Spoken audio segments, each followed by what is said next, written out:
Last month, Congress approved slashing more than $1 billion in federal funding to public broadcasting. That decision led to the Corporation for Public Broadcasting to decide to shut down because there was no longer a funding source for it to exist.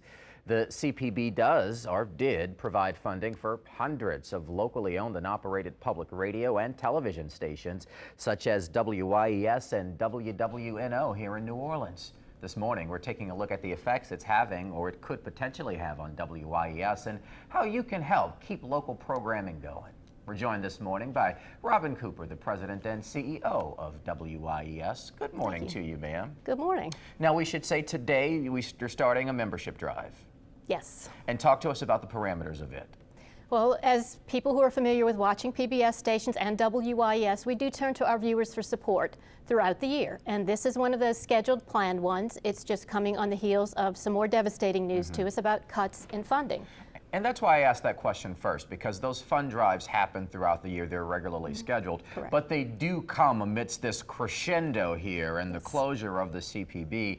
I saw over the weekend a lot of conversation on social media from folks asking, well, with this closure, does this mean we're no longer going to have YES? What's your answer to that? Now, WYES is here for our community. We're not going anywhere. We're standing strong. We were founded by this community. We're supported by the community, and we're not going anywhere. CPB provided a service for stations. Its primary role has been to manage and disperse federal funds.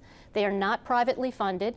A small portion of the federal funds was so that they could manage and disperse the funds largely to local stations.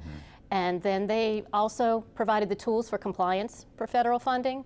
And then they also did some on-scale negotiations for the system as a whole, because stations on their own could not do that. It would be insurmountable in cost to do it as a single station. So music rights, copyrights, things like that, that they would take care of negotiating for the system, and all stations coming together. And looking it up, correct me if I'm wrong, but I was seeing that the CPB funding for WYES amounts to 13% of the budget, or that's the cut, and talking about an $800,000 shortfall annually? Correct. Where would that money go, what you just mentioned?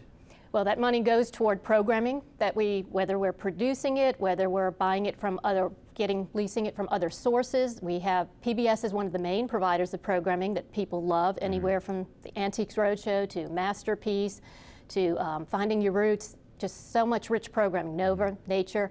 And then we have other programs that we seek out. And because we feel our audience deserves it and they have shown appreciation for mysteries, we buy those extra to round out our schedule, cooking shows, things like that. So do you know what potentially could be cut here as a result of this loss, or is it too soon? It's a little too soon, but we do have contracts in place. So many things you will still see for the next year or two, so you won't see immediate changes on some of that. And I will say that even as a PBS station, they are taking things very seriously and looking at what do they have for the coming year. They already had things in a pipeline because of the future funding that we received, the forward funding through Congress and things we had. So things were already developed to be released this coming year. So you'll see new, but probably in the following year you'll start to see some things that are maybe best of or pulled from archives, while everybody is still reassessing and finding other funding sources for the programs to put together. In the meantime, fundraisers like this one, important to keep particularly the local programming that you're producing at YES going too. That's correct. And right now we're working on a project featuring our chef Duke Chase, a second series with him, and that's very exciting for us. And it's nationally distributed. It's amazing, right? With Octavia Spencer, is she part of it? No, she's on Food Network with Duke, but this is our second series with him, and very successful, and Duke's star continues to rise, and we're just proud to be a culture bearer and bring the food, the traditions, the culture of our region throughout, not only to our own people, reflecting ourselves, but throughout the country. And actually it airs beyond the country sometimes. Canada, different places will pick those up. Yes, ma'am. Thank you. Got to be there as y'all were shooting one of those episodes. Quite busy, quite exciting too. Ms. Cooper, we do thank you for your time this morning. And with that, if you'd like to learn more information on supporting WYES, we've got a link for you at WWLTV.com on the links tab. Again, that fundraiser beginning today.